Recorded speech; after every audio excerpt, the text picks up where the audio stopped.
Hi guys, it's Miss Debbie from the Appomattox Regional Library System, and I'm showing you one of our latest take-home crafts, a fall tree with falling leaves. This is a really cute project and it's a little abstract and it's super fun to make. Start by tracing your child's hand on a brown sheet of paper as high up as you can. You also want to trace the wrist because that will be the trunk of your tree.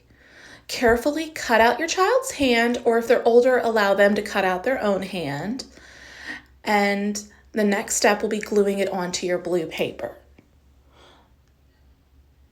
So while you're gluing it onto your paper, you can have your child start ripping up the red and orange paper.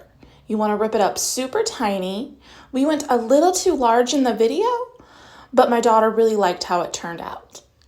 Next, we're going to start layering on our leaves at the bottom of our tree to represent our fallen leaves.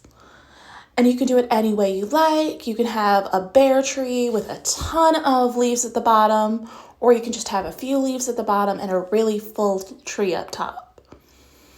My daughter, who was helping with the video, really wanted just a few leaves on her tree and a bunch of them at the bottom. So that's what we did. We also did some falling leaves on either side, so it looked like the leaves were falling right off the tree.